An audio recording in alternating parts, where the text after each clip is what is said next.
অন্ধকারের এমন কিছু গল্প আছে যেগুলো মানুষ ভুলে যেতে চায়, কিন্তু সেই গল্পগুলো কখনো মানুষকে ভুলে যায় না।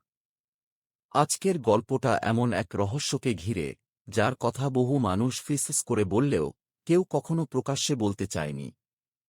গভীর রাত নামলে পুরনো সেই ব্রিজের নিচ থেকে ভেসে আসে এক তরুণীর কান্নার শব্দ। কেউ বলে সে সাহায্য চায়, কেউ বলে সে কাউকে খুঁজছে, আবার কেউ বলে যার কানে সেই কান্না পৌঁছায় তার জীবনে নেমে আসে এক ভয়ঙ্কর অন্ধকার। কিন্তু সত্যিটা আসলে কি? কেন প্রতি রাতেই সেই কান্না শোনা যায়? আর কে সেই রহস্যময় কন্যা? জানতে হলে পুরো গল্পটি শেষ পর্যন্ত শুনুন। আপনারা দেখছেন হরর বাংলা। গল্পের নাম ব্রিজের নিচে কাঁদা কন্যা। অনেক বছর আগের কথা। সেই সময় মানুষ এখনকার মতো এত ব্যস্ত ছিল না। সন্ধ্যা নামলেই চারপাশটা কেমন যেন নিস্তব্ধ হয়ে যেত। রাত বাড়লে দূরের কুকুরের ডাক, ঝিঁঝিঁ পোকার শব্দ আর বাতাসের শোঁ শোঁ আওয়াজ ছাড়া আর কিছুই শোনা যেত না। আর সেই নিস্তব্ধতার মাঝেই একটা কথা মানুষ মুখে মুখে বলত, কিন্তু কেউ জোরে উচ্চারণ করত না।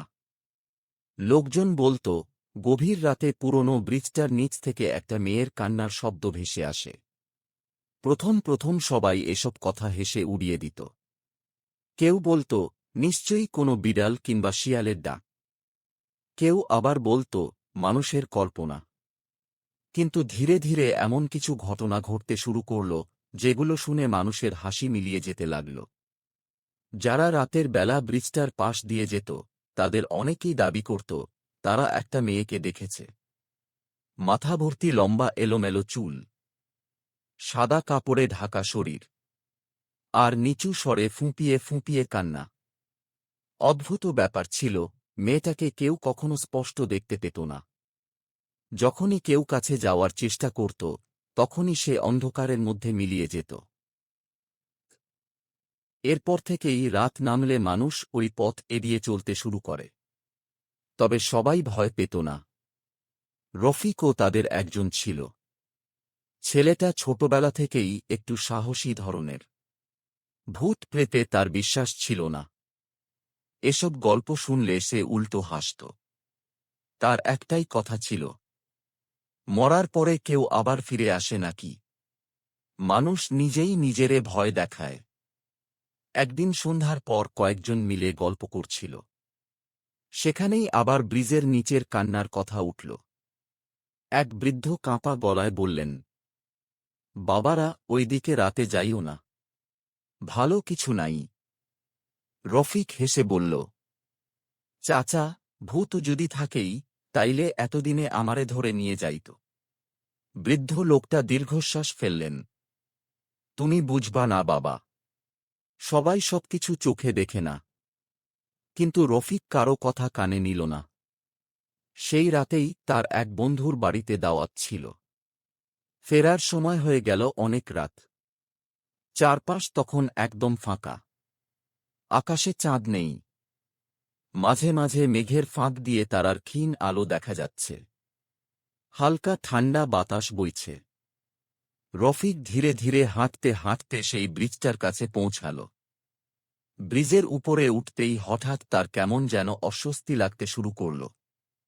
কোনো কারণ ছাড়াই বুকের ভেতরটা ধকধক করতে লাগল। চারপাশে তাকিয়ে দেখল, কোথাও কোনো মানুষ নেই। শুধু বাতাসের শব্দ। আর তারপরই, খুব আস্তে, কেউ যেন কাঁদছে, ফুঁপিয়ে ফুঁপিয়ে। একটা মেয়ের কান্না। রফিক থমকে দাঁড়াল। তার শরীরের সমস্ত লোম দাঁড়িয়ে গেল।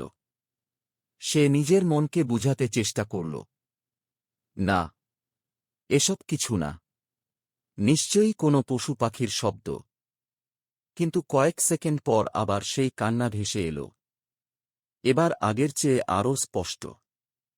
মনে হচ্ছে ঠিক ব্রিজের নিচ থেকেই আসছে। রফিক রেলিং ধরে নিচে তাকাল। অন্ধকার ছাড়া কিছুই দেখা যাচ্ছে না। কিন্তু কান্নার শব্দ থামছে না। বরং ধীরে ধীরে শব্দটা আরও কাছে চলে আসছে। হঠাৎ তার কানে একটা মেয়েলি কণ্ঠ ভেসে এল, খুব করুণ স্বরে, আমারে একা ফালাইয়া যাইও না। রফিকের বুকের ভেতরটা কেঁপে উঠল। সে দ্রুত চারপাশে তাকাল। কেউ নেই। কিন্তু পরের মুহূর্তেই তার ডান কাঁধে বরফের মতো ঠান্ডা একটা হাত এসে স্পর্শ করল। আর ঠিক তখনই তার পেছন থেকে ভেসে এলো সেই ভয়ঙ্কর কণ্ঠ, তুমি আমার কান্না শুনতে পাইছ? এখানেই শেষ হল আজকের ভৌতিক গল্প, ব্রিজের নিচে কাঁদা কন্যা। গল্পটি শুনে আপনার কেমন লেগেছে?